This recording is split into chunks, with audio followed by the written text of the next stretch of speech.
Depuis le 29 juillet 2024, Téléafrica vous propose 20h45 le grand rendez-vous. Un programme dédié au décryptage des réformes et réalisations initiées par le CTRI. 20h45 le grand rendez-vous, c'est tous les lundis, les mercredis et les vendredis dès 20h45 sur Téléafrica.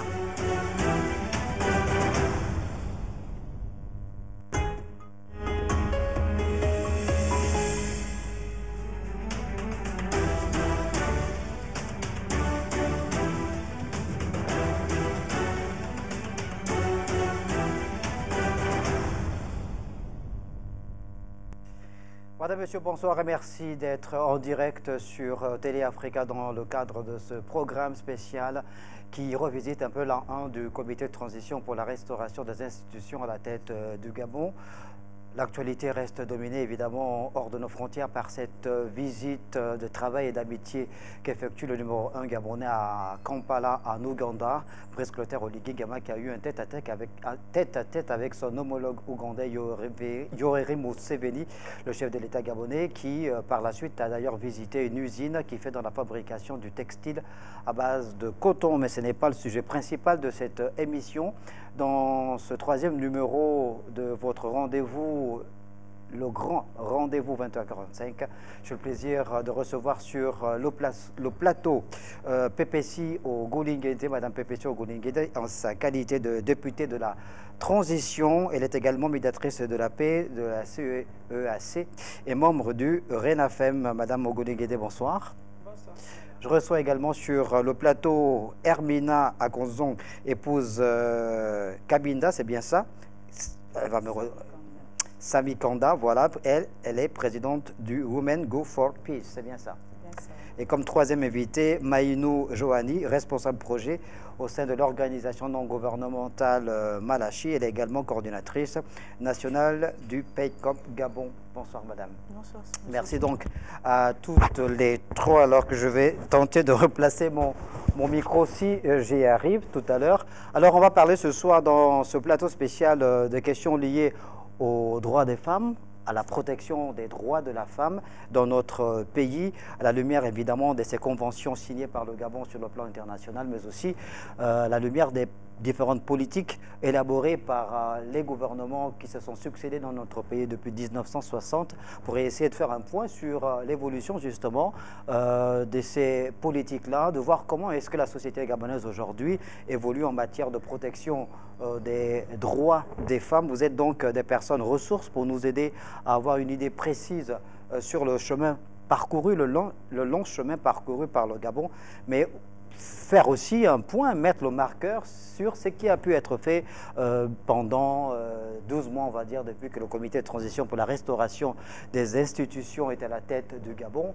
On a vu des actions qui sont menées sur le terrain par la fondation Mabanière, celle de la première dame Zita Oligui Nguema, et je sais qu'il vous est arrivé pendant plusieurs années de participer à un certain nombre d'actions sur le plan social, sur le plan économique et sociétal notamment. Mais avant, je voudrais permettre à nos téléspectateurs d'essayer de regarder ce reportage conçu et fabriqué par nos confrères de France 24, diffusé il y a quelques mois et qui reviennent évidemment sur des problématiques qui sont propres évidemment à la protection des droits de la femme.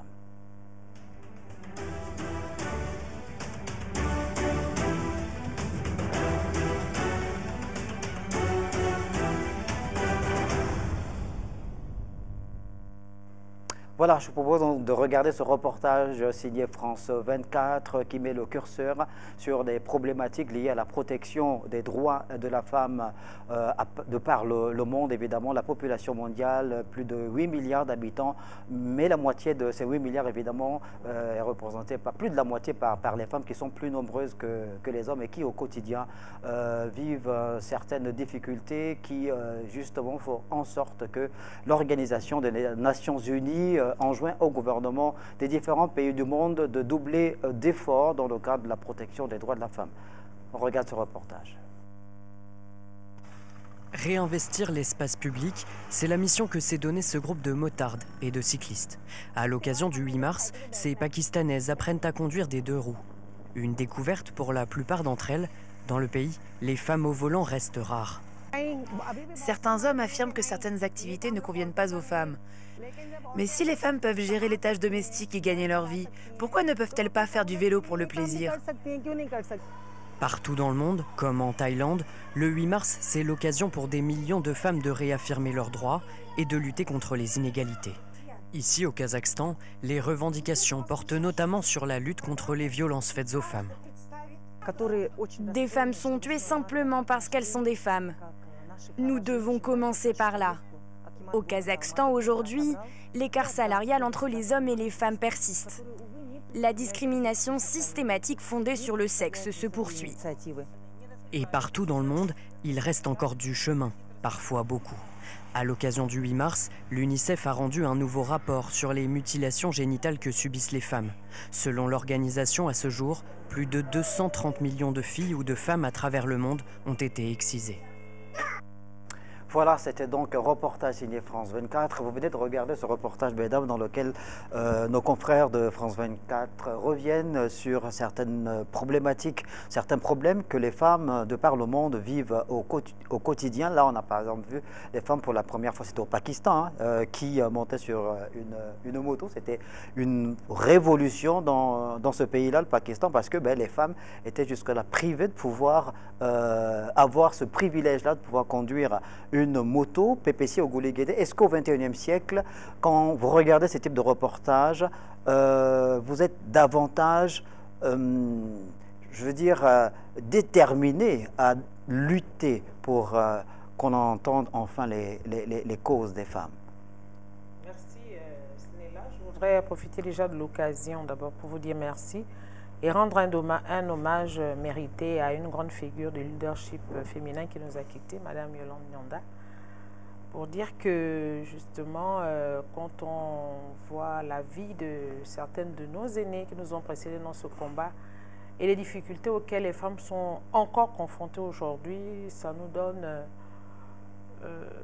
assez de force pour continuer le combat. Vous savez que en faisant des recherches sur les droits des femmes, il y a des pays, notamment en Asie, où même être une fille, c'est-à-dire que lorsque vous portez un bébé de sexe, un enfant de sexe féminin, on préfère même avorter. C'est-à-dire que naître même une fille est un défi, parce que dans ces communautés-là, c'est la famille de la fille qui paye la dot. Donc pour éviter de se retrouver à débourser des sommes énormes, on est obligé de procéder à l'avortement. Donc c'est pour montrer l'importance d'œuvrer en faveur des droits des femmes. Pour le cas du Gabon, Dieu merci, je peux le dire, nous avons des défis différents. Les discriminations ou les violences que l'on rencontre ne sont plus à ce niveau-là, mais elles persistent, et notamment à travers, si on prend ne serait-ce que le volet politique et économique, les femmes ne sont pas suffisamment représentées dans les sphères décisionnelles. Donc, c'est vraiment un défi. C'est un défi également sur le plan économique. En matière d'autonomisation économique, nous constatons également qu'il y a beaucoup de femmes qui n'ont pas accès aux ressources. Et on dit souvent que la pauvreté a un visage féminin. Donc, les 3/4 des pauvres étant des femmes, nous pensons que c'est une situation qui peut être remédiée pour que nous ayons un développement harmonieux où toutes les parties prenantes de la société trouvent leur épanouissement et contribuent pleinement au développement du pays. Alors on sait que la famille représente le socle même de la société, mais on sait surtout que la femme est la clé de voûte, si on peut s'exprimer ainsi, de la famille. Hermina Agdonk, est-ce que aujourd'hui on peut apprécier de façon pertinente toutes ces différentes politiques publiques qui ont été élaborées par les différents gouvernements dans notre pays depuis plusieurs années maintenant en matière de protection des droits de femmes au Gabon? Merci Snella. Vous l'avez dit dans votre propos, la femme est le socle, n'est-ce pas, des foyers, la femme est le socle des familles, c'est la femme qui élève les enfants, c'est la femme qui éduque, et même dans la société, on dit que la famille est la cellule de base de la société est le reflet de la famille, et je peux dire que oui, nous apprécions les efforts qui ont été faits par nos gouvernements en matière des droits des femmes. Déjà, nous avons eu en 2016 la loi 9-2016 qui fixe les quotas d'accès des femmes dans les sphères décisionnelles. Nous avons eu en 2021 la loi qui contre les violences faites aux femmes. Donc c'est dire qu'il y a ce souci-là justement de parvenir à la réduction, n'est-ce pas, des inégalités qu'il y a entre les hommes et les femmes et partant de la protection des femmes. Alors, on a mesuré à juste titre le chemin parcouru, évidemment, pour arriver jusqu'à ce stade-là. Joanny Maïnou, ce long chemin parcouru par la femme gabonaise, évidemment, dont la lutte, on va dire, pour la protection de ses droits a véritablement, on va dire, pris forme dans les années 70, c'est bien ça, déjà. Certaines femmes qui ont occupé le devant de la scène pour justement faire entendre leur voix afin d'emmener les gouvernements à pouvoir mettre en branle toute la batterie des articles qui fassent en sorte que les droits de la femme soient respectés. Alors aujourd'hui, en 2024, comment on apprécie justement ces différentes mesures qui sont prises pour protéger la femme dans tous les domaines, tous les aspects de la vie en société? Merci, M. Snella. Effectivement, la femme gabonaise a une place de choix dans notre société, car depuis 1961, qui a vu l'élection des 2 premières femmes gabonaises députées, notamment Huguette, Madame Virginie Ambougou et Madame Tsono, qui avait été élue députée en 1961, respectivement cultivatrice et infirmière. En élisant ces femmes en tant que députées, nous avons montré la nécessité d'inclure justement la femme gabonaise dans les sphères décisionnelles. Mais constat fait, malheureusement, l'inclusion encore de la femme gabonaise dans les instances décisionnelles n'est pas suffisante. Aujourd'hui, à l'Assemblée nationale de transition, nous avons un peu plus de 25% de femmes sur 98 députés. Nous en avons 25%. Au niveau du Sénat, nous en avons 17%.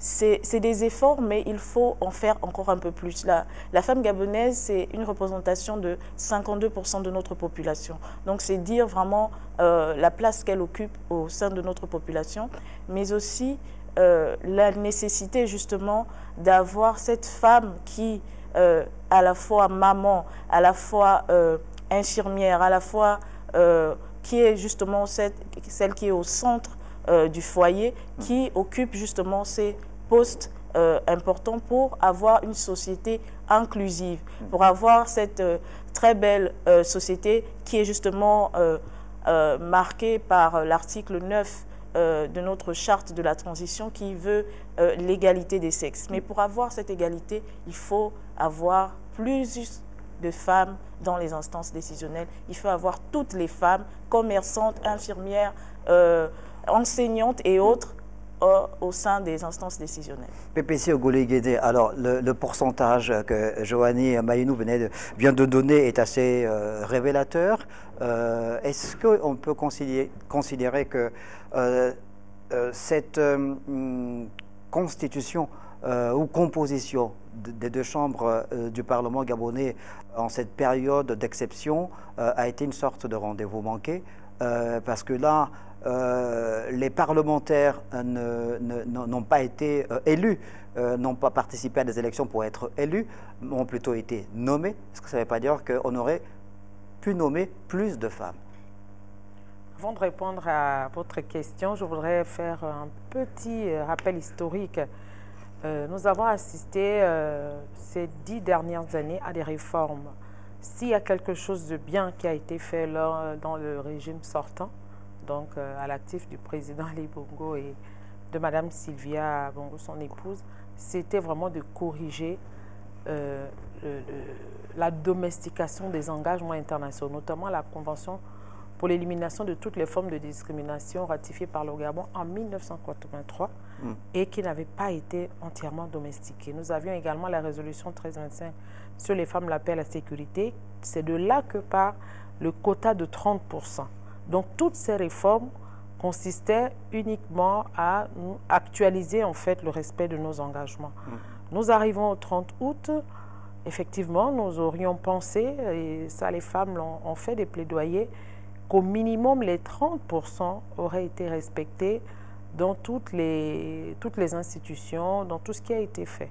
Mais à l'actif du CTRI, on peut reconnaître que au niveau de l'Assemblée nationale, le Parlement sortant était à 15% de femmes et que nous sommes passés à 25%. C'est déjà 10 points, mais effectivement, on aurait pu atteindre les 30%. Et le problème du régime sortant, c'est que les textes existaient, mais ils n'étaient pas appliqués. Donc, c'est le défi, justement, du CTRI de veiller à ce que les engagements internationaux en matière des droits des femmes domestiqués sur le plan national, que désormais la loi s'applique dans son entièreté.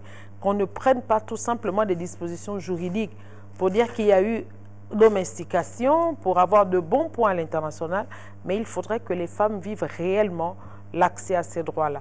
Donc, le sentiment est mitigé, mais nous saluons l'effort d'inclusion parce que nous sommes également sous un régime qui est dirigé, on peut dire, par des militaires, même s'il y a eu l'inclusion des civils. Donc, ils auraient pu décider que ce soit 0 femme.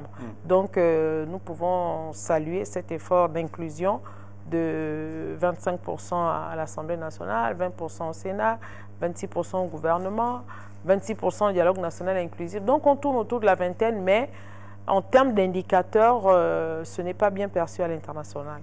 Si on a pris 30%, il faudrait qu'on s'arrive à 30%.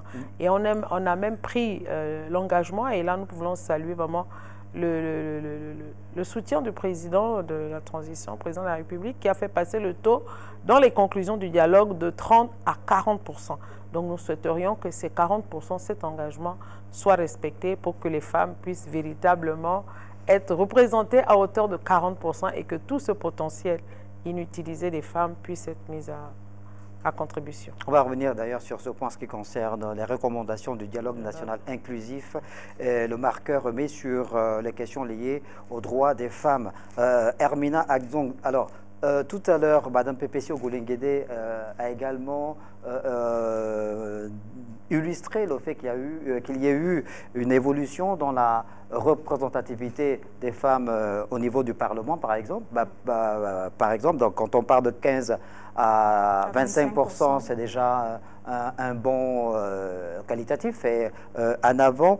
Alors, parfois, le commun de mortels a du mal à pouvoir apprécier à juste titre le combat mené par la femme gabonaise, notamment en ce qui concerne sa représentativité dans le champ politique, au niveau institutionnel, parfois décisionnel, parce que, Joanie l'a rappelé, par rapport à ces deux pionnières députées, c'est ça, en 1961, depuis là, on sait qu'au Gabon, il y a quand même mais des centaines et des centaines de femmes qui ont été ministres, qui ont été patronnes des administrations, présidentes des institutions. À quel niveau vous pensez que des efforts devaient encore être faits alors qu'on a l'impression que la femme gabonaise occupe parfois des hautes responsabilités même dans l'administration publique? Ok, ce n'est là, oui, effectivement. Pour ne rester que dans ce champ-là. Dans le champ des hautes fonctions, voilà. Aussi bien dans l'administration que dans les institutions, effectivement, nous avons eu dans notre pays des femmes présidentes du Sénat, présidentes de la Cour constitutionnelle, qui sont effectivement des hautes fonctions, mais cela reste insuffisant. C'est pourquoi, lorsque nous faisons nos activités dans la société civile, par exemple, nous insistons beaucoup sur la formation des femmes parce que nous avons justement constaté que malgré le fait qu'il y ait eu ces femmes-là à ces institutions, les femmes n'étaient pas suffisamment représentées. C'est-à-dire que celles qui étaient à ces positions de leadership n'ont pas, si je peux m'exprimer ainsi, tiré les autres vers le haut, n'ont pas travaillé justement à l'augmentation, à l'accroissement du nombre des femmes dans ces sphères-là. Et les raisons sont multiples. J'ai eu l'occasion de participer aujourd'hui au Forum national de la jeunesse féminine, qui qui avait pour thème jeunesse féminine et engagement politique. Et l'une des panélistes a énuméré un certain nombre d'obstacles, n'est-ce pas, qui pouvaient expliquer la faible représentativité des femmes, notamment en politique.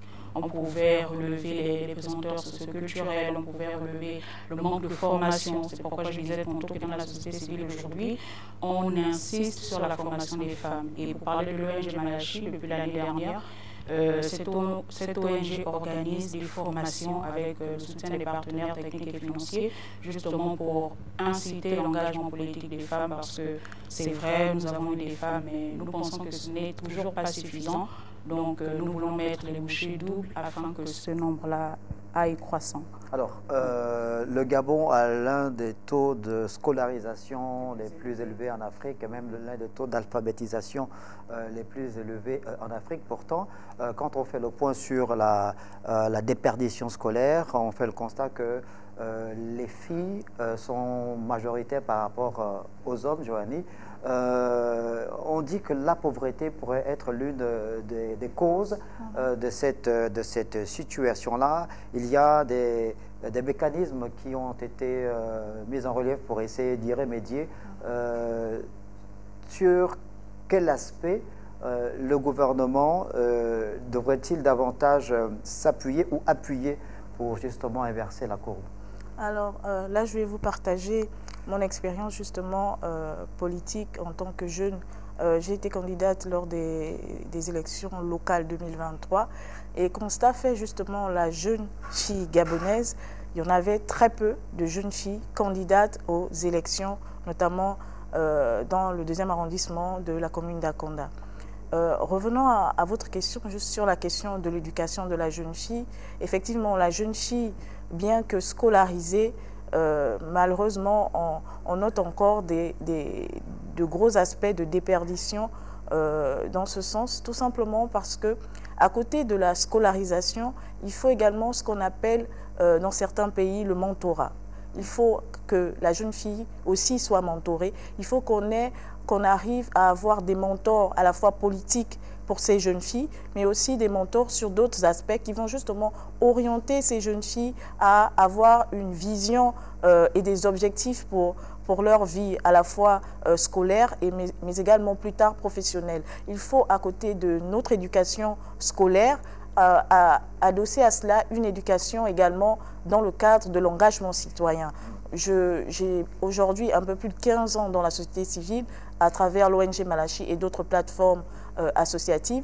Et c'est la société civile qui a aujourd'hui permis que je puisse être sur ce plateau. C'est la société civile qui m'a donné la quasi-totalité de mon expérience professionnelle. Donc, emmener ces jeunes filles à s'engager citoyennement, c'est aussi faire de la jeune fille une jeune fille de qualité, la jeune fille que nous voulons justement avoir dans notre société. Et cet aspect, malheureusement, n'est pas encore davantage mis en avant dans notre pays. La société civile n'a pas encore cet aspect de qualité qui est parfois dans d'autres pays où, lorsqu'on adosse à l'éducation scolaire, on a également des activités citoyennes pour avoir tout ce qu'il faut pour être une jeune fille de qualité, une jeune fille qui a à la fois des diplômes mais aussi un background au niveau de la société civile et de l'engagement citoyen. Pépési Ogulingede, est-ce que c'est le fait qu'il y ait peut-être pas assez d'organisations non gouvernementales, d'associations qui fassent des plaidoyers de campagne sur le terrain au Gabon, peut-être lancer de mouvements, puisque c'est à la mode aujourd'hui à l'international, mouvement féministe, pour davantage faire entendre la voix des femmes dans notre pays? Non? Est-ce que vous avez aujourd'hui la conviction que les femmes elles-mêmes sont déterminées à défendre leurs droits, leurs causes? Elles sont déterminées, mais elles n'ont peut-être pas tous les skills, en fait, tous les outils. Je pense que nous avons eu un plan d'autonomisation de la femme gabonaise. Ça a été financé par l'argent du contribuable. Et j'inviterai le CTRI à s'inspirer de ce travail, en fait, qui avait un plan d'action avec des activités bien précises pour accompagner le leadership féminin dans toutes les sphères. Malheureusement, ce plan d'action n'a jamais eu de budget. Donc, il n'y a jamais eu de financement et la formation, l'éducation, parce que l'éducation, elle est formelle, non formelle et informelle. Donc, le plan d'action n'a pas pu être mis en œuvre tout simplement parce qu'il n'y avait pas de financement. Donc, la restauration des institutions, c'est aussi la restauration de la place des femmes. Vous avez parlé de nos aînées. Elles ont évolué dans un système. Et lorsqu'on les rencontrait en dehors du système, elles se plaignaient aussi de beaucoup de choses. Lorsqu'on nomme une femme présidente, en fait, on permet à une femme d'être présidente du Sénat, mais elle ne vote que pour une seule voix. Donc, quand un texte passe au Parlement, ce n'est pas parce qu'elle est présidente qu'elle va forcément influencer le processus. Donc, c'est aussi de tenir compte que dans cette restauration, il est question aussi de restaurer la place de la femme. On a utilisé la femme, on l'a chosifiée, dans les parties, elle était reléguée au second plan pour danser, et ainsi de suite.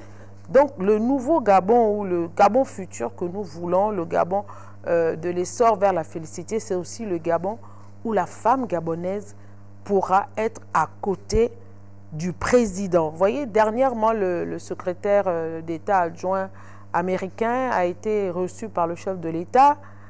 Et nous, dans la société civile, nous avons eu le privilège d'avoir un déjeuner de travail avec lui. Mais quand j'ai regardé l'image à la présidence de la République, il était accompagné de femmes dans sa délégation. Et il a été fier de dire qu'il est accompagné de femmes compétentes, brillantes. Est-ce que vous voyez même le signal vraiment de voir qu'à ce niveau-là, on puisse faire confiance aux femmes? Donc, c'est de dire tout ce potentiel, il faut le former. Hein? La génération spontanée n'existe pas. Ce sont des notions, vous voyez, même lorsqu'on parle des femmes au Gabon, on parle des activités génératrices de revenus. Non, les femmes doivent être présentes dans toutes les sphères, en politique, dans la gouvernance, en matière de démocratie. La femme, si elle représente 50% de la population, elle doit être présente partout. Mais est-ce qu'il y a des mesures discriminatoires qui sont prises? Il n'y a aucune mesure discriminatoire prise au Gabon qui empêche les femmes à pouvoir avoir accès mais qui nomme, dans certains secteurs. Qui a le pouvoir de nomination? Le plus souvent, ce sont les hommes. Ça dit que les discriminations ne sont pas inscrites dans les textes, mais dans les pratiques. Est-ce qu'il y a un problème de profil, par exemple? On se dit, bon, est-ce qu'au Gabon, aujourd'hui, on peut estimer qu'en termes de profil, les hommes sont mieux formés que les femmes? Pas du tout. Les femmes sont même mieux formées que les hommes. Mais c'est peut-être les pesanteurs culturelles ou bien le manque de confiance envers les femmes. Voilà pourquoi nous voulons faire passer ce message pour dire... Donner la possibilité aux femmes de montrer le meilleur d'elles-mêmes. Dans d'autres pays, il existe par exemple des répertoires des compétences féminines. On peut en arriver là pour découvrir que finalement, les profils que nous cherchons existent. Mais ces femmes-là, malheureusement, est-ce que c'est un manque de confiance? Bon, on nous reproche aussi que nos aînés ont occupé de très hautes fonctions. On n'a pas vu... leur touche particulière ou leur apport. Voilà pourquoi on demande qu'il y ait des programmes de mentorat, des programmes de formation. Nous devons façonner également la femme que nous voulons pour le futur Gabon. L'Union africaine, d'abord pour le 8 mars, vous avez pris les images tout à l'heure, c'était investir en faveur des femmes. Investir en faveur des femmes, ça veut dire qu'il faut véritablement mettre des ressources, il faut mettre des programmes pour cette femme-là qui va permettre l'accomplissement de la vision du Gabon futur. L'Union africaine, nous sommes au lendemain de la Journée internationale de la femme africaine. Le thème, c'était éduquer et qualifier l'Afrique pour le 21e siècle. Ça veut dire que les enjeux géopolitiques, géostratégiques, mais les femmes sont concernées. Parce que si on veut qualifier l'Afrique du 21e, c'est avec les 52% des femmes. Mais si ces 52% des femmes sont laissées à la traîne, sont considérées que non, elles ne vont pas comprendre. Parfois, les hommes vont dire non, ça c'est des dossiers tellement sensibles, ça ce sont des dossiers d'hommes, ça ce sont... Non, il faut donner la possibilité aux femmes d'apporter. Et la femme a des valeurs spéciales que les hommes n'ont pas, comme l'empathie, la solidarité, l'esprit communautaire, la médiation. Il faut donner à ces femmes-là. Et je vais peut-être le dire, depuis la transition, c'est vrai que vous avez parlé du travail de la Fondation Mabanière et nous sommes satisfaites et nous félicitons la Première Dame pour le prix sur le leadership féminin. On a d'ailleurs un reportage mais nous ne qui sera diffusé dans quelques minutes. Nous ne voyons pas assez de femmes autour du président de la transition. Il n'y a qu'une seule femme au CTRI, le ministre de la Défense. Mais il y a plusieurs femmes valeureuses, même dans l'armée. D'accord. Donc, nous voulons aussi avoir cette image-là pour être rassurés qu'effectivement, et que les femmes pourront apporter leur contribution. Elles ont beaucoup à apporter. Hermina Axon, alors tout à l'heure, PPC Ogouligede parlait peut-être du manque de confiance qui ferait en sorte que les décideurs n'aient pas confiance en la capacité des femmes de pouvoir occuper certaines hautes responsabilités. Est-ce que c'est culturel? Parce qu'on est quand même une société africaine, traditionnelle, des Bantous. Certains sous le couvert de la boutade disent que la place de la femme c'est la cuisine. Est-ce qu'on est dans cet imaginaire-là encore au XXIe siècle au Gabon? Est-ce que vous pensez que ça résonne dans un coin de la tête pour certains qui estiment que bon, mais la femme, ou bien non? La place de la femme n'est pas qu'à la cuisine. Et oui, problème de confiance, mais je pense que c'est même beaucoup plus que ça. C'est-à-dire que l'homme, dans son entendement, il a du mal à s'imaginer avoir une femme au-dessus de lui. Parce que pour lui, culturellement, déjà, même lorsqu'on voyait la configuration dans nos villages, la femme n'avait pas le droit d'arriver au corps de garde, la femme n'avait pas le droit de manger X ou Y viande.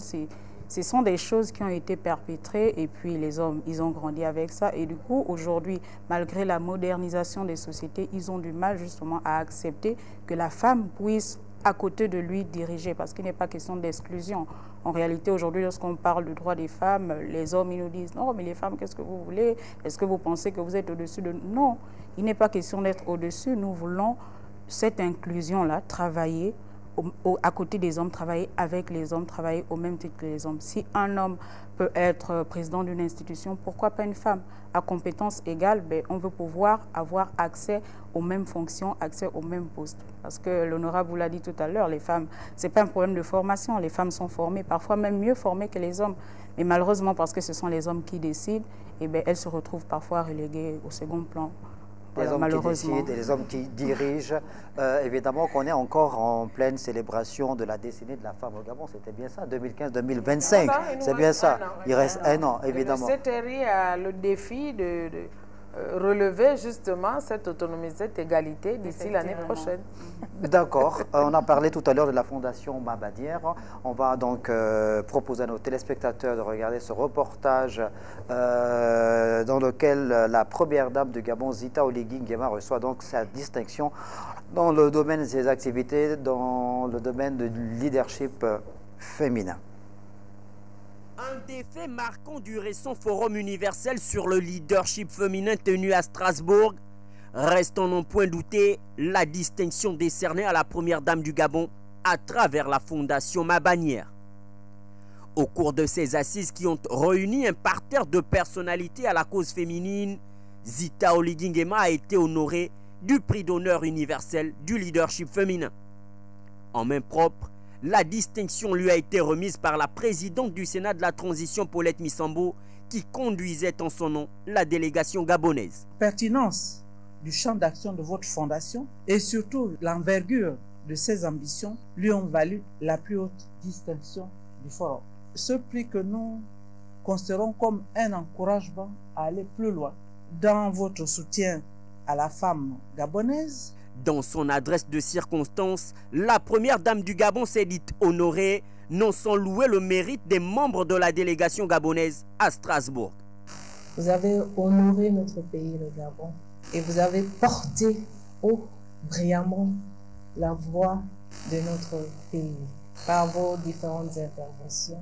Et c'est une immense fierté de recevoir ce prix d'honneur de manière officielle, en reconnaissance des actions que nous avons menées pour pouvoir promouvoir la femme gabonaise et surtout le leadership féminin dans notre pays. Il faut dire que depuis sa création, la Fondation Mabadière a su s'illustrer dans le plaidoyer en faveur de l'émancipation de la femme gabonaise. Cette distinction amplement méritée vient donc magnifier et récompenser ce noble engagement. Voilà ce reportage de nos confrères de la presse du Sénat. Alors, Johanna Bayounou, Au Gabon, il y a des fondations, il y a des associations, des organisations non gouvernementales. Et on a vu que les gouvernements ont souvent eu l'intelligence de pouvoir soutenir, dans certaines mesures, les actions qui sont menées sur le terrain par ces différentes organisations. Est-ce qu'aujourd'hui, l'accompagnement de l'État devrait davantage être prononcé?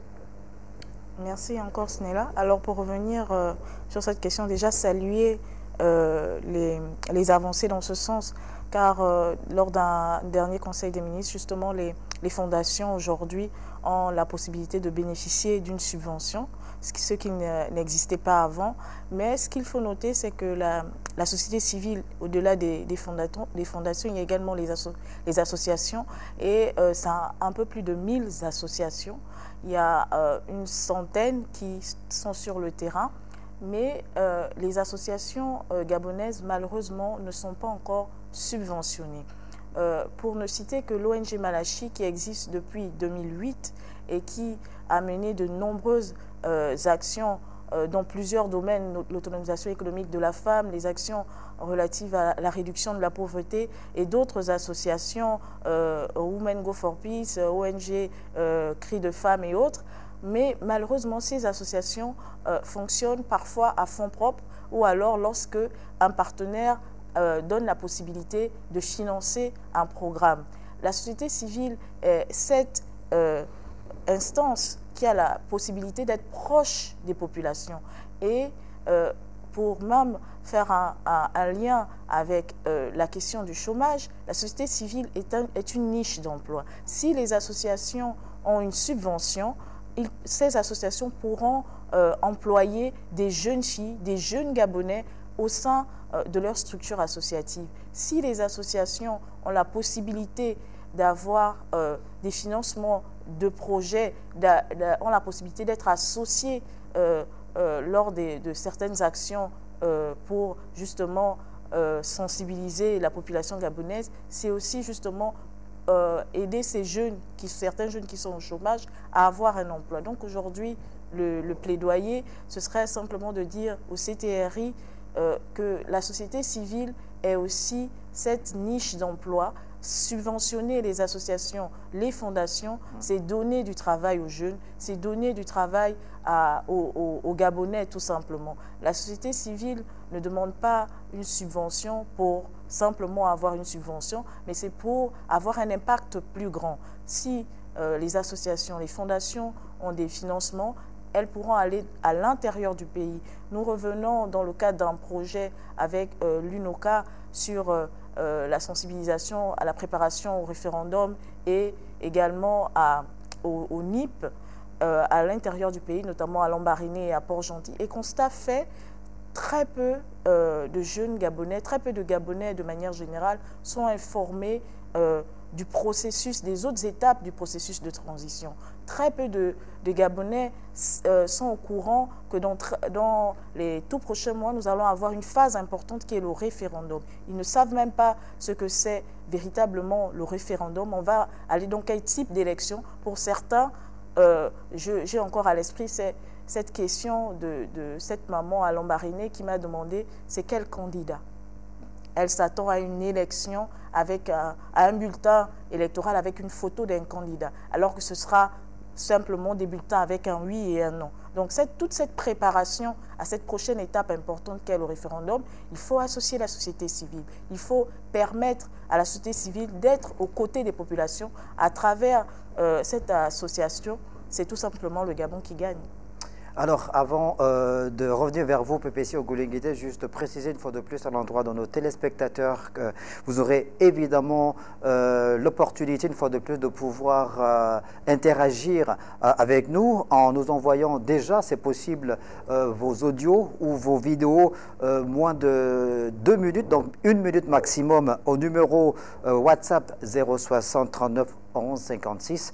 060 39 11 56, ou bien lorsque le téléphone sera ouvert, vous aurez l'occasion d'échanger, de poser vos questions à nos 3 invités en nous appelant au 076 31 67 02 tout à l'heure.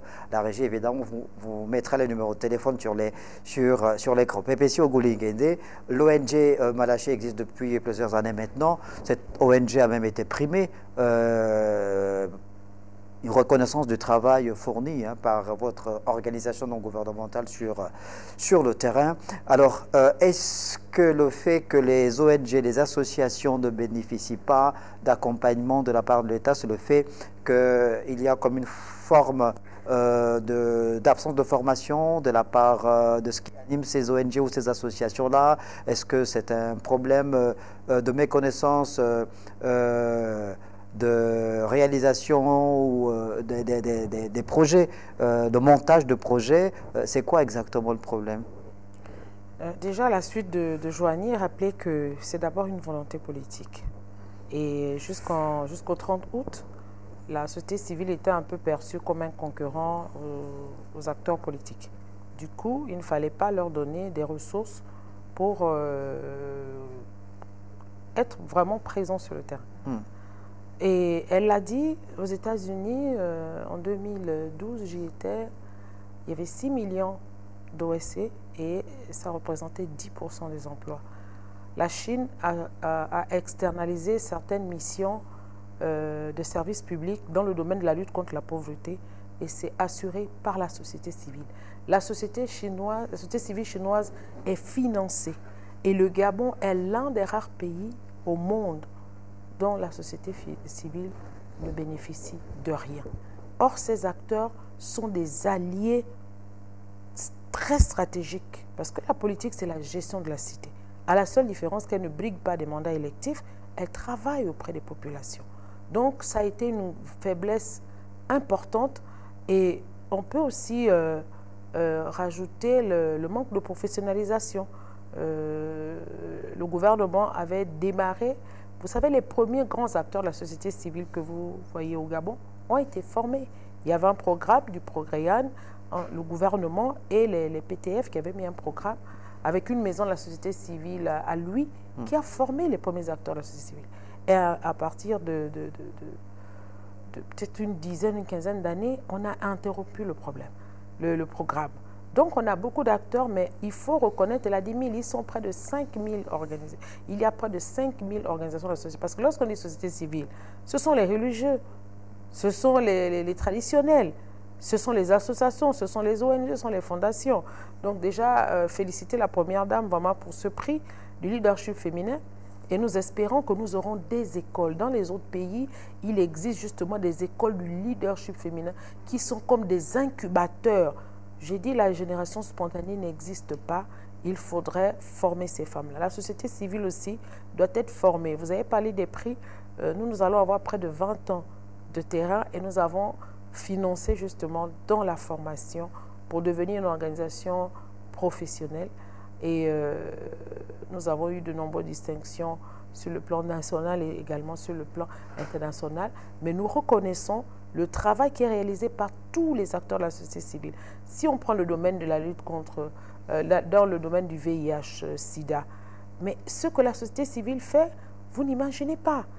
Toutes ces personnes, tous ces malades qui sont, on nous parle aujourd'hui de près de 10 000 perdus de vue de PVH, PVVIH. Mais ce sont ces associations qui vont auprès de ces personnes pour les secourir, ils font des visites à domicile. Mais comment ces organisations ne bénéficient même pas d'un franc de soutien? Donc c'est aussi le lieu de formuler le plaidoyer pour que toute la société civile gabonaise soit financée, chacune dans son domaine, après avoir structuré, soit par réseau, et avec des mécanismes de redevabilité.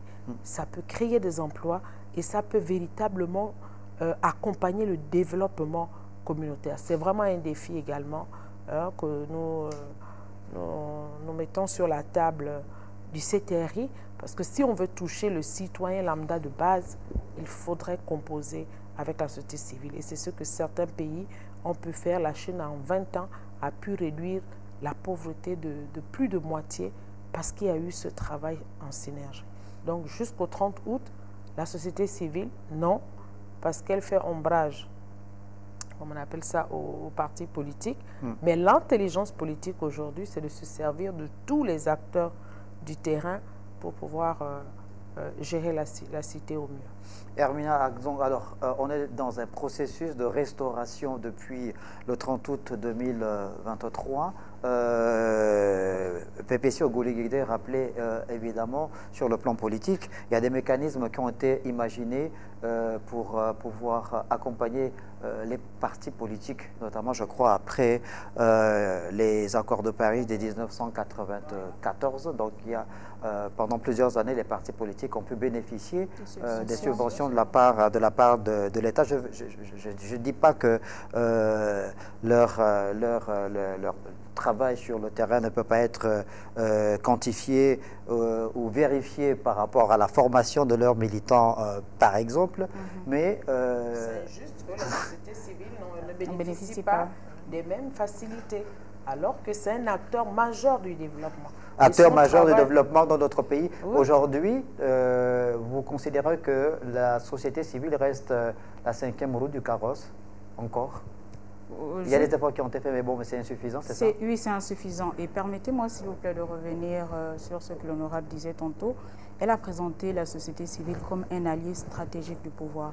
Et pour conforter, n'est-ce pas, cette assertion, j'aimerais vous raconter quelque chose. En novembre 2023, j'ai eu l'occasion de faire partie de la délégation gabonaise à l'occasion de la réunion conjointe du comité des sages et des femmes médiatrices de la CEAC à Malabo. Et c'était une réunion où il y avait des chefs d'État, n'est-ce pas, de la CEAC, où il y avait des femmes venues également des 11 autres États de la CEAC. Et en tant qu'actrices de la société civile, nous avons saisi cette tribune pour faire le plaidoyer de la levée des sanctions à l'encontre du Gabon. Ces sanctions qui avaient été prononcées le 4 septembre, donc on va dire juste quelques jours après le coup de libération, c'est vous dire la puissance de la société civile. C'est-à-dire qu'à cette réunion, il n'y avait pas de politique gabonais représenté. Il n'y avait que ces 3 femmes de la société civile, mais nous n'avons pas hésité à défendre notre pays. C'est davantage pour dire que la société civile est un allié du pouvoir. La société civile est cet acteur-là qui travaille inlassablement sur le terrain, qui travaille aux côtés des populations, qui va donner l'information aux populations. Joanie vous a parlé de la caravane que nous avons menée récemment. Moi, avec mon organisation, nous étions dans le Haut-Ogoué et dans le Goué-Lolo. Et je vous assure que le son de cloche est le même. À l'intérieur du pays, ils se sentent délaissés. C'est comme si le Gabon, ce n'était qu'à Libreville. Donc, vous voyez que si la société civile avait plus de moyens, elle étendrait, n'est-ce pas, ce type d'initiative au district, au village, au canton, de sorte à ce que l'information soit véritablement véhiculée. Donc la société civile, c'est vraiment un acteur de développement, c'est un allié stratégique et les gouvernants gagneraient vraiment à s'appuyer sur la société civile. Peut-être à la suite d'Hermina, rapidement, pour parler justement de la diplomatie citoyenne que nous faisons, notamment les femmes. Nous avons été à New York à la CSW, nous avons parlé justement des avancées, de la transition du Gabon. Nous avons été au Sénégal il y a quelques semaines pour parler justement du bilan des transitions, notamment la transition du Gabon.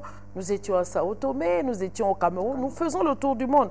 Sauf que tout ce travail qui est fait par tous ces acteurs de la société civile, c'est comme un travail invisible. Il est visible et il est important parce que quand vous êtes à la tribune des Nations Unies, que vous soyez un citoyen lambda ou alors un chef d'État, votre voix compte parce que vous êtes déjà là où on décide sur les questions du monde, vous donnez des informations. Et nous avons, sur la base de notre ancienneté, de notre travail, l'ONG Malachi est accrédité ECOSOC, donc c'est-à-dire que le Conseil économique et social des Nations Unies de l'Union africaine, sur la base du travail. Donc nous pouvons nous exprimer dans ces tribunes-là. Donc il faut quand même qu'à un moment donné, il y ait un cadre institutionnel là où on peut échanger avec les pouvoirs publics. Pour le moment, je peux dire merci au président de la transition de ce que le Parlement soit inclusif, qu'il y ait la société civile, le secteur privé, les universitaires et les politiques. Et je peux vous dire que les débats, aujourd'hui, je n'étais pas dans les anciens parlements, mais aujourd'hui, le débat à l'Assemblée nationale, notamment où je siège, il est vraiment, vraiment fructueux. C'est-à-dire que pour que une idée passe, mais chaque regard, selon, c'est vrai que nous n'avons pas des groupes parlementaires, mais il y a quand même cette sensibilité au départ, et vous voyez que les débats sont vraiment fructueux parce que chacun apporte son regard. Donc c'est vraiment le moment d'institutionnaliser cette inclusion de la société civile, cette inclusion des femmes, et certainement nous allons parler du dialogue. Nous avons eu des acquis que nous tenons déjà à vulgariser. Donc, on va revenir sur ce dialogue-là, juste permettre à nos téléspectateurs, je pense que du côté de la régie, le jingle de la rubrique Que dit le quatrième pouvoir est prêt certainement. Non.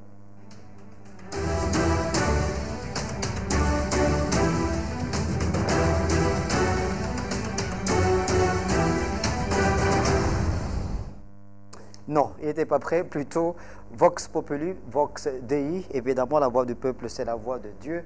L'occasion pour les téléspectateurs peut-être d'intervenir, ceux qui sont inspirés et qui nous regardent, qui veulent bien poser les questions si c'est possible, évidemment à nos trois invités. PPC Ogouligéné, vous vouliez parler du dialogue national inclusif et de ces recommandations qui ont été faites et dans le sens du renforcement de la protection des droits des femmes, c'est bien ça? Oui, dans le renforcement des droits des femmes, et quand on parle des femmes, ce ne sont pas que les femmes de l'élite, on parle de toutes ces femmes, cette maman qui a sa petite association au village, cette association du marché, c'est vraiment toutes les femmes. Et au dialogue national inclusif, nous voulons profiter de l'occasion parce que les conclusions ont été validées par le chef de l'État, celles qui ont été rendues publiques. Nous avons pu obtenir des choses intéressantes et très importantes, notamment le relèvement du taux de participation, de représentativité des femmes à 40%. Nous avons obtenu une institution constitutionnelle du genre qui va s'occuper, qui aura en son sein un observatoire des droits de la femme pour suivre justement l'évaluation de l'application des textes. Nous aurons une maison de la femme également pour former les femmes, et là, nous lançons un appel à la présidente de Mabanière, la fondation Mabanière, Maman Zita Oligui, pour qu'elle puisse justement porter à bras-le-corps cette maison de la femme qui sera sur l'ensemble du territoire. Nous avons pu obtenir la budgétisation sensible aux gens. Nous devons avoir un budget qui tienne compte des spécificités des femmes. Nous avons également pu avoir le bureau de coordination de la résolution 1325 parce que c'est une résolution qui exige que chaque État puisse impliquer les femmes à hauteur minimum de 30% dans tous les processus de paix. Et en pleine transition, nous avions un plan d'action national pour la paix qui est arrivé à échéance en 2023, et nous devons élaborer celui de deuxième génération. Pour les jeunes filles mères, il a été demandé de revoir les allocations familiales à la hausse. La question des familles monoparentales, ces familles sont pour la plupart gérées par des femmes, ça a été également noté. La question des orphelins, pour en faire des pupilles de l'État. Nous avons des jeunes filles qui deviennent des chefs de famille aujourd'hui parce que les parents sont décédés, mettant vraiment une croix sur leur avenir. Donc vraiment, nous avons dénombré près de 39 à 40 résolutions, pas résolutions, tant pour moi, recommandations qui concernent les femmes. Et nous avons organisé un atelier il y a 2 jours pour rendre publiques toutes ces recommandations et les vulgariser pour que les femmes réalisent qu'il y a eu des avancées obtenues au cours du dialogue national inclusif et qu'elles puissent être des relais dans la communauté, dans les plaidoyers pour faire du monitoring. Nous allons suivre justement la mise en œuvre. Donc là, dans la rédaction de la Constitution, tout ce qui concerne les femmes, on doit tenir compte de l'égalité, de la parité dans les réformes, qu'il s'agisse de la Constitution ou des textes, pour que l'on puisse d'abord acter les conclusions. Et nous allons nous assurer que cette fois-ci, M. Snella, ça ne s'arrêtera plus à la rédaction des textes pour dire on a écrit et puis bon, vous les femmes, qu'est-ce que vous voulez encore? Nous souhaiterions que chaque femme, où qu'elle soit, vive vraiment ces avancées-là, parce que c'est déjà un grand pas de la part des décideurs d'acter de telles résolutions. Et je peux vous dire que ça n'a pas été facile. Je voudrais rendre hommage à ces femmes qui étaient au dialogue national inclusif. Vous avez parlé tout à l'heure, on a le patriarcat, le blocus masculin, les pesanteurs culturelles. Alors nous avons eu dû braver ce blocus masculin et nous avons mieux compris pourquoi il était important que les femmes soient présentes au niveau du dialogue pour qu'elles puissent exprimer leurs attentes et leurs problèmes avec leurs mots. Parce qu'à un moment donné, les hommes voulaient même parler à la place des femmes. On leur a fait remarquer qu'ils n'ont jamais eu de bouffée de chaleur, ils n'ont jamais eu de ménopause, ils n'ont jamais porté de bébé. Donc il faut qu'ils laissent les femmes s'exprimer. Mais on dit merci parce que à force de plaidoyer, on a fini par obtenir de très bonnes recommandations qui ont été validées par le chef de l'État in fine. Ces recommandations contenues dans le rapport qui a été donc présenté et remis au président de la République, qui lui a remis au chef de gouvernement Raymond Ndansima. Giovanni Mayuno, ça veut dire que évidemment, si on s'en tient à vos explications et à la défense de tous ces intérêts qui vont dans le sens justement du renforcement de la protection des droits des femmes, il y a intérêt qu'on vote oui au référendum. C'est parce que c'est à la mode là en ce moment, ou bien? Très belle question. Alors effectivement, peut-être pas il y a intérêt, mais nous gagnerons. Nous gagnerons, c'est peut-être mieux de le dire ainsi, nous gagnerons à voter oui. Tout simplement... Mais dans l'intérêt des femmes. Tout à fait, oui. Nous gagnerons, nous femmes, à voter oui, tout simplement parce que en disant oui au référendum, nous disons oui à la valorisation des acquis, nous disons oui à la veille de ces 39 résolutions, en disant que ces 39 résolutions, nous allons non seulement faire le suivi, nous allons également nous battre pour que ça puisse, au-delà de figurer dans la prochaine constitution, mais aussi être mise en œuvre. Le challenge pour les femmes, ce n'est pas tant que cela puisse, comme disait l'honorable, être dans les prochains textes, mais que c'est dans la mise en œuvre, dans la pratique. Nous ne disons pas oui simplement à un texte quelconque, mais nous disons oui à ce qu'il y a dans le texte. Nous disons oui au contenu. C'est important de le dire, c'est oui au contenu que nous disons, tout simplement parce que l'idée de dire oui au prochain référendum, c'est dire également oui de manière crescendo au retour à l'ordre constitutionnel. C'est aussi ça. Lorsque nous disons oui au référendum, nous disons également oui au retour à l'ordre constitutionnel. Il y a des avancées et nous ne pouvons pas le nier. En un an, le CTRI a fait de nombreuses choses. Non seulement dans le social, lorsque je regarde certaines infrastructures, à Amissa, il y a quelques mois avant le coup de libération, il y avait de l'eau. Je sortais de chez moi avec des bottes pour arriver à la route parce qu'il y avait de la boue lorsqu'il pleuvait. Mais aujourd'hui, je peux valablement, tranquillement sortir de ma maison. C'est des petites choses.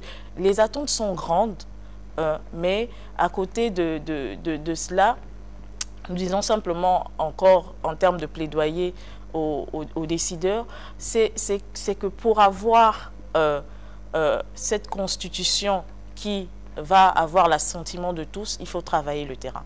D'accord. Et on a déjà une réaction d'un téléspectateur ou une téléspectatrice, je ne sais pas, qui a donc réagi, qui a fait un audio. On va l'écouter pour que vous puissiez réagir après.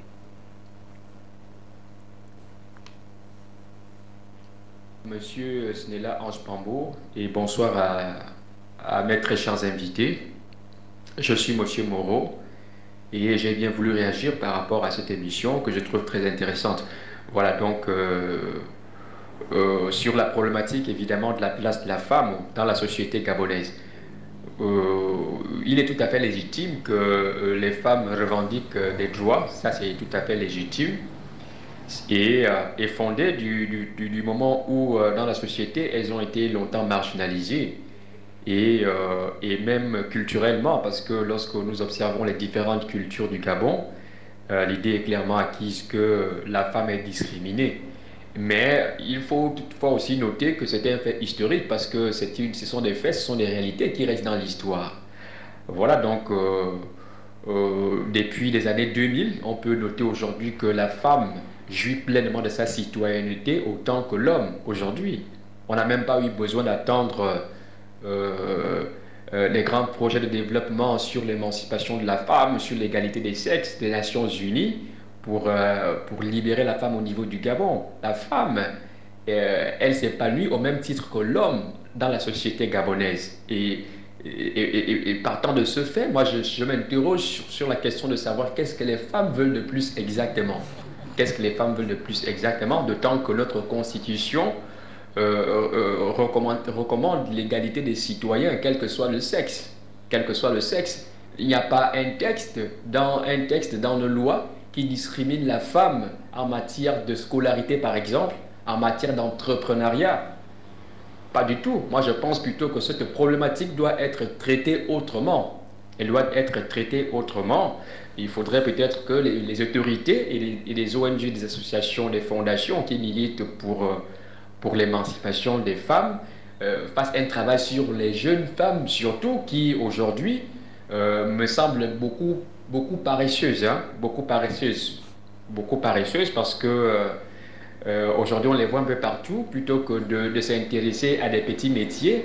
Aujourd'hui, elles se transforment en TUSA.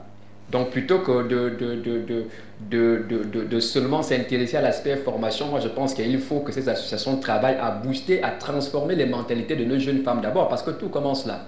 Parce que le travail que les jeunes femmes font aujourd'hui, c'est quoi? C'est le travail de TUSA, il faut sortir avec des messieurs, tant et tout. Bon, tant que les choses seront ainsi, que la jeune femme gabonaise n'aura pas mûri sa mentalité, elle se sentira toujours discriminée. Elle se sentira toujours discriminée. Ça, c'est ma préoccupation, c'est la préoccupation essentielle que moi je voulais poser. Il faudrait bien qu'on essaie d'essayer de revoir cette question autrement. Le problème n'est pas que les autorités ne financent pas ou n'encadrent pas la gente féminine au niveau du Gabon. Le problème, en fait, c'est une question de mentalité. Quelles sont les mentalités quelle est la mentalité que les jeunes femmes ont aujourd'hui? Est-ce que c'est une mentalité qui est de nature à favoriser leur émancipation? Ça, c'est une problématique très importante. Voilà, donc c'est autant de choses qu'il faut prendre au sérieux. Et par rapport à la question des quotas, puisque c'est ma deuxième préoccupation, par rapport à la question des quotas, je pense que c'est une question qui complètement fausse la logique, et qui peut être soit défavorable ou favorable pour la gente féminine. Parce que lorsqu'on commence à fixer des quotas, si on vous dit par exemple qu'il faut 30% de femmes au niveau du gouvernement, ça veut dire que si les femmes, il y a des femmes compétentes, capables de briguer des mandats au niveau de l'Assemblée nationale ou du Sénat ou même à la présidentielle, elles ne seront limitées qu'à 30%, alors que si jamais on annulait cette loi-là, on pouvait se retrouver avec 50% de femmes ou 60% de femmes, puisque les femmes sont diplômées, beaucoup sont compétentes. Voilà. Et ça c'est d'une part. D'autre part, c'est une loi qui peut aussi viser à réduire complètement la compétence au niveau du Gabon, puisque si les hommes, nous sommes dans un contexte où les hommes sont plus compétents que les femmes, on ne va pas tout faire pour arranger, pour mettre une femme quelque part qui n'est pas plus compétente qu'un homme qu'on aura disqualifié, alors que c'est l'avenir du pays qui est en jeu. Bon, moi je pense que ce sont des lois qui doivent être revues, qui ne sont pas justes. C'est des lois qu'il faut revoir, qu'il faut réviser. Donc, à ce niveau-là, moi, je pense que ce ne sont pas des lois qui sont de nature à honorer le développement de notre pays. Donc, c'est ma contribution. Bonne soirée à vous. Merci. Merci beaucoup, chers compatriotes, pour ce propos un peu long, mais très pertinent évidemment, mesdames, vous avez eu le temps d'assimiler, de comprendre un peu le fond de la pensée de ce compatriote, évidemment, peut-être revenir sur deux aspects. Vous allez réagir, Pépétie Ogouligédé, sur les quotas, évidemment, puisque vous êtes député de la transition, Parlement de transition. Hermina, la question de la responsabilité, est-ce que le compatriote a parlé de la responsabilité, est-ce que les torts sont finalement partagés par rapport à ce qu'on peut observer au sein de la société en termes de déperdition des jeunes filles notamment? Est-ce que, quand je parle de torts partagés, la celui de base, la famille, puisqu'on remarque qu'il y a de plus en plus de démissions de la part des parents, par exemple, est-ce que les torts sont partagés? Je dirais oui, les torts sont partagés, mais la société civile travaille justement à, on va dire, à rattraper ces dérives-là, parce qu'il l'a dit que ces organisations, à son avis, devraient plutôt mettre l'accent sur la formation pour aboutir au changement des mentalités de ces jeunes filles qui s'adonnent à des pratiques qui pour elles sont les plus simples, les plus faciles, notamment être l'ami de quelqu'un d'aisé ou bien d'autres pratiques qui seraient peut-être plus simples pour elles. C'est pourquoi tout à l'heure nous parlions de mettre en place des programmes justement pour mentorer la jeune fille. Et Joanie, dans son propos introductif, l'a dit, l'éducation n'est pas que formelle. Nous avons également ce pan de l'éducation qui est non formelle, cette transmission des valeurs qui se fait au niveau de la famille. Et effectivement, aujourd'hui, nous assistons malheureusement à cette baisse de vigilance des parents qui ne sont plus très regardants, notamment sur ce que font leurs filles dehors, qui elles fréquentent. On devrait effectivement revenir à cela et je peux vous garantir que la société civile fait également beaucoup dans l'éducation de base, justement pour rattraper ces dérives-là. Et il a également soulevé un autre point. Le Gabon, en matière des droits des femmes, n'est pas dernier. Et nous sommes d'accord là-dessus. Mais pourquoi parler encore des droits des femmes? C'est parce que les femmes ne sont pas suffisamment représentées.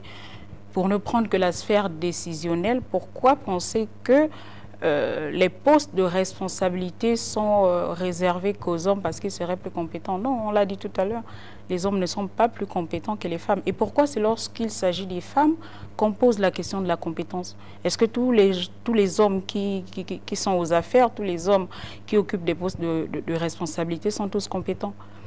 Si la réponse était oui, le Gabon ne serait pas où il est aujourd'hui. Le Gabon a été dirigé, je ne vais pas dire à parité, mais bon, bref, ce n'est pas le débat de ce soir. Pépétie Ogouligédé, les quotas. Le compatriote a parlé de quotas, notamment au niveau des deux chambres du Parlement, si on peut circonscrire. On peut même aller dans d'autres institutions. Toutes les sphères. Ouais, finalement. Déjà, lui dire merci, vraiment, pour son propos. Rapidement, l'éducation. En matière de leadership transformationnel, nous avons des programmes à ce niveau pour justement préparer aujourd'hui cette jeune fille et cette femme à travailler dans les sphères décisionnelles. Les quotas, ça s'appelle les mesures spéciales temporaires. Donc, lorsqu'il y a des discriminations, sur le plan international, il a été opté pour la mise en œuvre de ces mesures spéciales temporaires. Lorsqu'on dit 30%, on dit 30% minimum. Ça veut dire que s'il n'y a pas assez de femmes, nous devrions avoir 30% minimum, c'est la norme. Le Rwanda est dans ce cadre-là, mais aujourd'hui, leur Parlement a plus de 60%. C'est le Parlement qui a le plus de femmes au monde. Donc, ce sont des mesures spéciales temporaires pour emmener le décideur à inclure les femmes dans les sphères décisionnelles. Maintenant, une fois que ces femmes sont dans les sphères décisionnelles, il faut justement leur faire comprendre qu'elles sont là aussi pour les autres femmes. Il ne faut pas qu'elles enlèvent l'échelle pour que les autres ne montent pas autant pour moi. Il faut qu'on fasse rentrer le maximum de femmes, mais il faut minimum. Maintenant, là, nous sommes passés à 40%. Je ne sais pas s'il est au courant. Au dialogue national, on passe même de 30 à 40%. Ça veut dire que dans la future gouvernance du Gabon, nous devons avoir minimum 40%, sinon 50%, parce que c'est vraiment l'égalité. Normalement, en 2025, c'est 50%. Nous devons avoir 50%. Quand on est dans le gouvernement, minimum 50%. le président peut faire plaisir pour avoir même 70% de femmes ou 60% au Parlement, et ainsi de suite. Mais ces femmes-là auront ce défi à relever parce qu'on est plus exigeant avec les femmes, ce qui est un peu dommage, mais nous sommes prêtes à relever ce défi-là parce que, in fine, l'idée c'est d'apporter des changements sociétaux.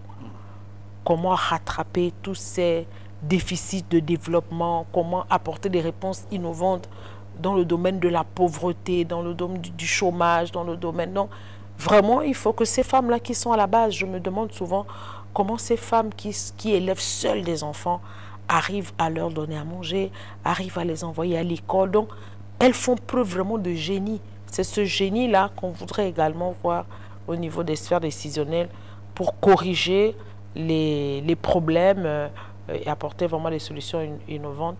Parce que il faut savoir que l'instabilité sociale est un fait générateur des conflits. C'est une grosse menace à la paix.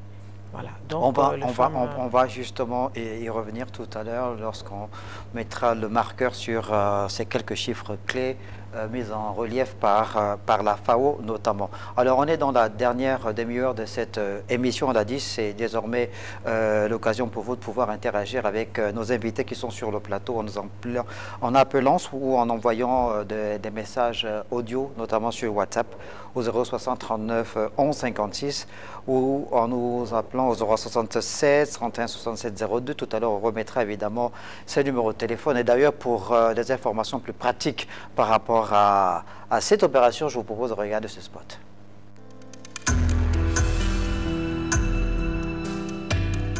Chers téléspectateurs, bonsoir. Pour participer en direct à l'émission 20h45, le grand rendez-vous, Télé Africa met à votre disposition deux numéros de téléphone. Le numéro WhatsApp 060 39 11 56 sert uniquement à envoyer des vidéos et des audios de maximum 1 minute. Et le 076 31 67 02 est uniquement destiné aux appels classiques. Notez bien, avant de lancer l'appel, éloignez-vous de votre poste téléviseur. Et une fois mis en direct avec le plateau, présentez-vous sans plus attendre et posez immédiatement votre question. Télé Africa vous remercie pour votre bonne compréhension. Voilà, on a depuis le début de l'émission parlé évidemment de la protection des droits de femmes, on a parlé de leur représentativité dans les sphères décisionnelles, évidemment dans les institutions. On a également parlé de la nécessité pour le gouvernement actuel, le CTRI évidemment à sa tête, de renforcer davantage ces mécanismes visant à protéger les droits des femmes. Mais il y a un domaine qui nous paraît tout aussi important, c'est celui des femmes en zone rurale, puisque ces femmes-là, c'est elles finalement qui font vivre ces zones rurales. Et d'ailleurs, à la lumière de ces chiffres de l'Organisation des Nations Unies pour l'alimentation, la FAO, les femmes représentent en moyenne 43% de la main-d'œuvre agricole et elles produisent la majeure partie des produits alimentaires cultivés, notamment dans l'agriculture de subsistance, et réalisent la plus grande part des travaux non rémunérés dans les zones rurales. Alors, on dit qu'au Gabon, les femmes sont fortement impliquées dans la production vivrière, maraîchère, la transformation et la commercialisation des produits agricoles. Elles réinvestissent la grande partie de leurs revenus dans la santé de la famille et l'éducation des enfants. C'est bien ça? Vous êtes d'accord avec ces chiffres-là? Donc, mesure à juste titre le rôle joué par la femme au sein de la société, c'est bien ça? C'est bien ça. C'est pourquoi elle devrait même davantage être soutenue, justement pour ce rôle important qu'elle joue dans la société. Voilà, ces femmes rurales, là, mais malheureusement, leur travail n'est pas très souvent reconnu et encore moins valorisé. Voilà. D'où la nécessité d'investir davantage et de les soutenir. Alors, les femmes rurales représentent quoi, près de 30% de la population féminine du Gabon, près de 30%, mais celles-ci sont confrontées au quotidien de multiples difficultés et inégalités qui les empêchent de jouer pleinement leur rôle d'acteur du développement. C'est vrai? Tout à fait. Alors, dans ce sens, justement, c'est encore l'occasion. On aura beaucoup de plaidoyer. C'est encore l'occasion de faire justement le plaidoyer auprès des autorités du CTRI par rapport à la décentralisation. Nous avons aujourd'hui, à travers ces chiffres, des femmes braves, des femmes vraiment qui s'investissent dans le domaine de l'alimentation, de l'agriculture pour nous faire sortir justement de la sous-alimentation dans le domaine de la productivité. Et ces femmes-là, malheureusement, comme le disait Hermina, ne sont pas valorisées, ne sont pas accompagnées, ne sont même pas parfois structurées. Pour la plupart, c'est des mamans. Et là encore, on va revenir sur la question de la jeune fille. L'éducation de la jeune fille aujourd'hui, nous n'avons pas suffisamment des programmes qui valorisent justement la nécessité d'avoir des jeunes filles qui vont repartir à la terre pour hériter de ces valeurs dans le domaine, de ces acquis et compétences dans le domaine agricole.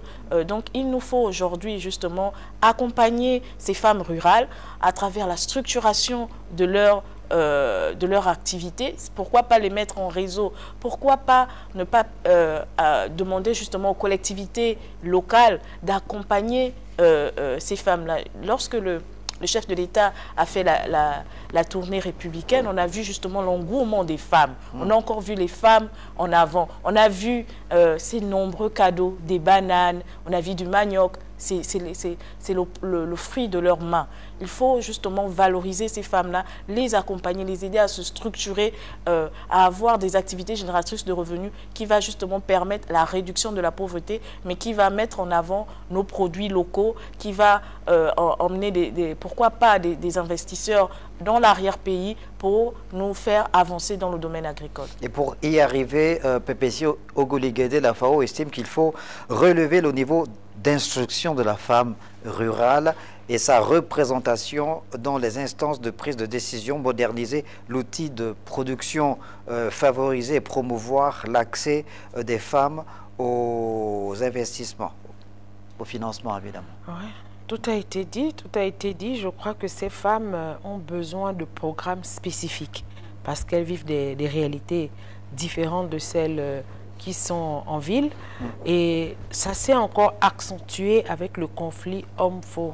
On peut même dire femme-faune parce qu'elles n'ont plus accès à leurs plantations, elles ont des interdictions dans les zones protégées de pêcher. Ensuite, donc, la pauvreté s'est accrue, même 30%. Aujourd'hui, nous atteignons des taux de près de 40 à 50% dans certaines provinces à cause de ces problèmes. Donc, il faut véritablement un plan d'urgence d'accompagnement de ces femmes.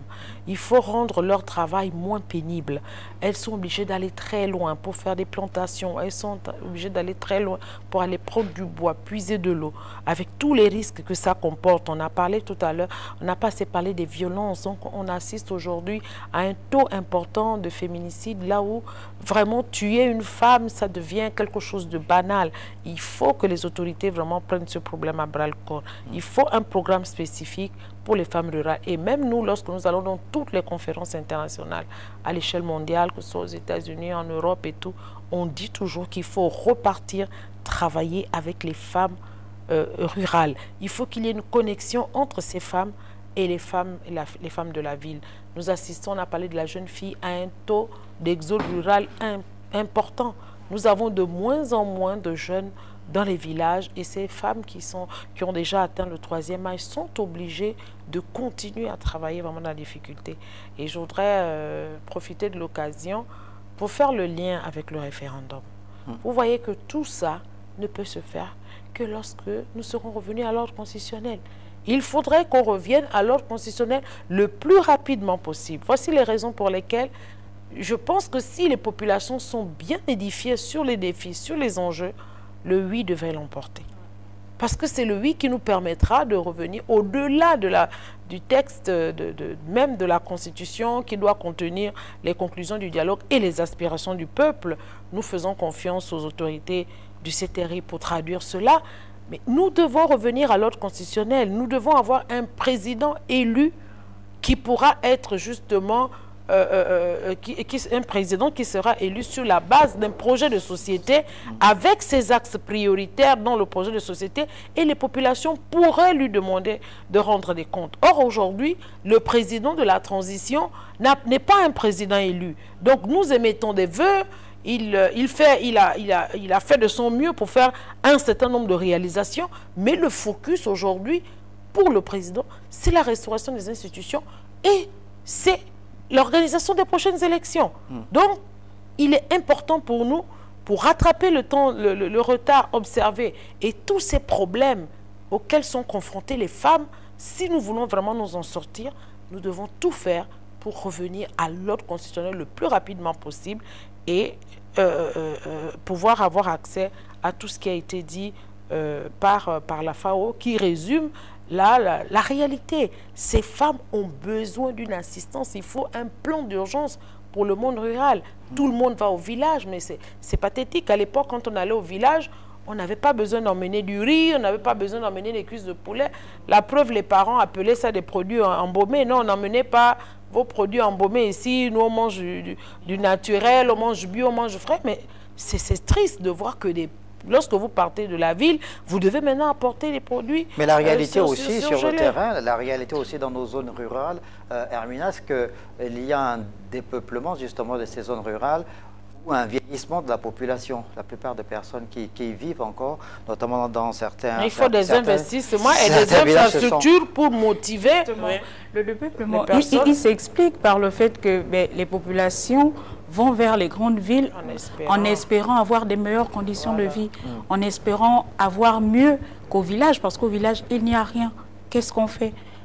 D'où la nécessité justement d'investir. Cette décentralisation, vous avez parlé des justement, d'avoir des infrastructures dans toutes les localités. Cela permettrait justement de contenter les populations qui y vivent et du coup elles ne verraient plus l'intérêt de venir en ville où parfois même elles vivent dans des conditions plus misérables que dans leur village. Les activités économiques aussi, on a vu avec les projets OLAM, quoi qu'on dise et tout, je ne suis pas l'avocat d'OLAM, mais ça a permis à beaucoup de personnes de repartir. Vous verrez que dans les zones où il y a des plantations, les populations sont reparties pour travailler. Donc il faut qu'il y ait davantage d'investisseurs et dans la future stratégie, il faudrait orienter les prochains investisseurs davantage dans les zones rurales. C'est vraiment très très important. Sinon nous allons assister à une disparition malheureusement des populations en milieu rural et le Gabon ne peut pas être constitué que de des mécanismes qui ont également été enclenchés pour faire en sorte que la société gabonaise s'intéresse davantage à la question du genre dans notre pays ces dernières années. Joanny, est-ce qu'il faut parfaire ces mécanismes-là? Est-ce que vous pensez qu'aujourd'hui, au Gabon, cette problématique ou cette question a été suffisamment assimilée par les populations? Alors, oui, effectivement, nous avons eu en 2023 la stratégie d'égalité genre qui a justement mis en avant 33 mesures sur le genre.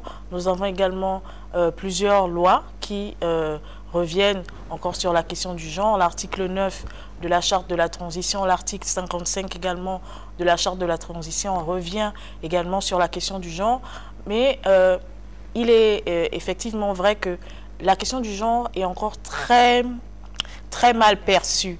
Le genre, lorsqu'on parle d'égalité de genre, d'égalité des sexes, ce n'est pas égalité, ce n'est pas que l'homme et la femme sont analogues, ce n'est pas que l'homme et la femme sont comparables. C'est tout simplement l'égalité dans les droits, dans les responsabilités, dans les postes décisionnels, surtout pour la femme, et de sorte que l'homme et la femme ne puissent pas bénéficier de postes tout simplement parce qu'il soit c'est un homme, on va mettre voilà, à ce poste. Si c'est une femme, on mettra non. C'est un homme compétent, c'est une femme compétente.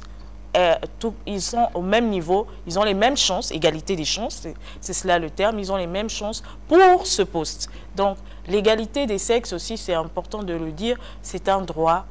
C'est un droit humain, c'est mettre en avant la nécessité que tous les êtres sont au même niveau, je le répète, dans les droits, dans les responsabilités, dans les actions, dans, pourquoi pas même dans les compétences. Ils ont la capacité d'occuper certains postes. C'est une question importante dans notre pays parce qu'on l'a encore mentionné tout à l'heure, la femme, c'est 52% de la population.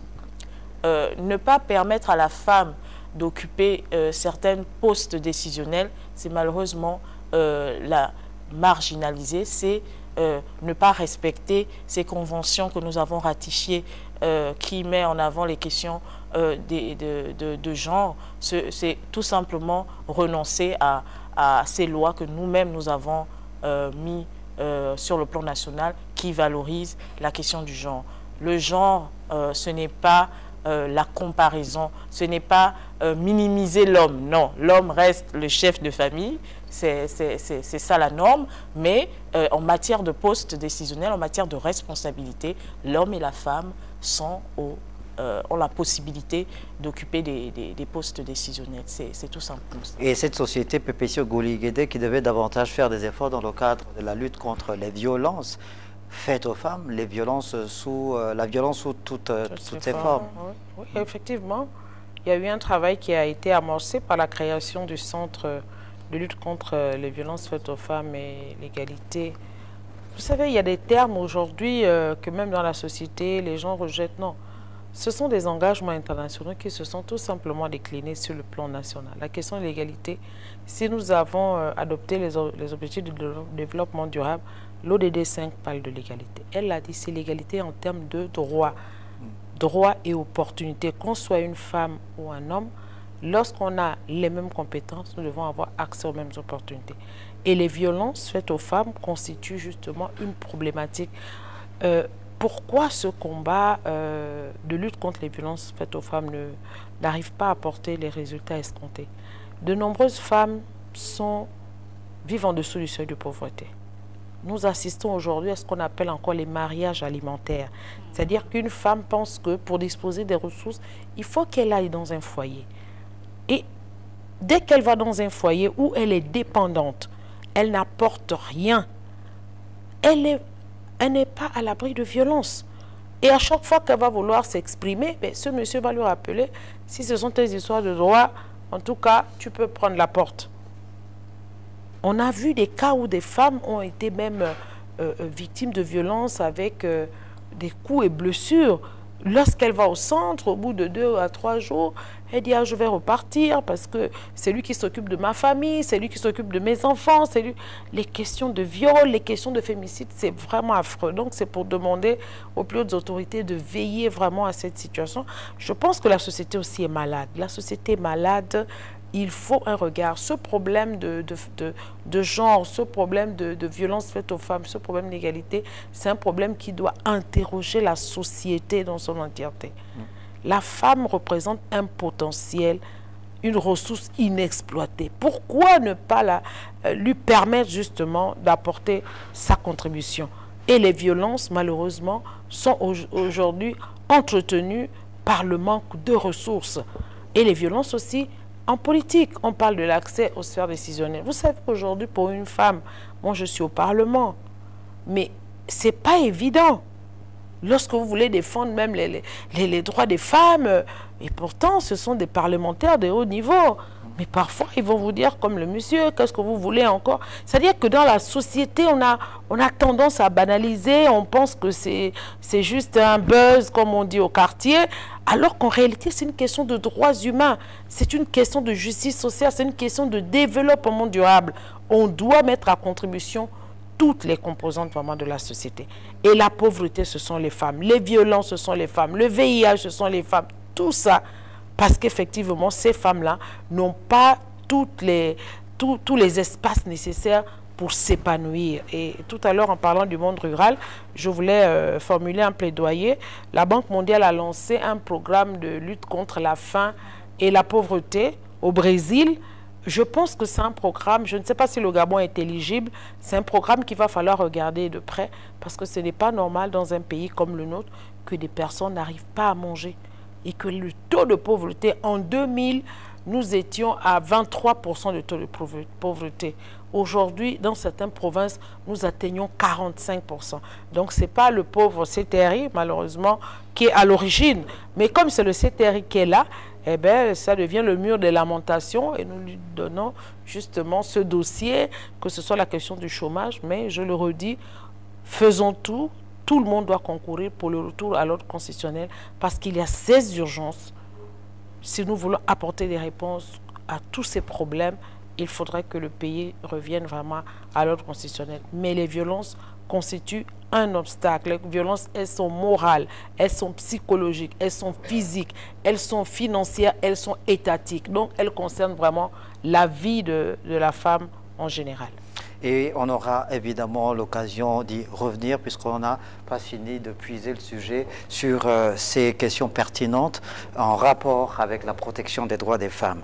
Mesdames, merci beaucoup d'être passées sur le plateau de cette émission 20h45, le grand rendez-vous pour parler des droits des femmes. J'avais le plaisir de recevoir sur ce plateau PPC Oguligende, députée de la transition, médiatrice de la paix de la CEAC et membre également très active du RENAFEMGA. Je recevais aussi Hermina Axon, épouse Savi Kanda, voilà, présidente de Women Go for Peace, et Joanny Maïdou, qui elle est responsable projet au sein de l'organisation non gouvernementale Malachi, coordinatrice nationale du PayCop Gabon. Merci beaucoup à toutes les trois d'être passées sur ce plateau. Merci de nous avoir regardés. On se retrouve lundi prochain, s'il plaît à Dieu, à 20h45 pour un nouveau numéro de votre rendez-vous. Bonsoir.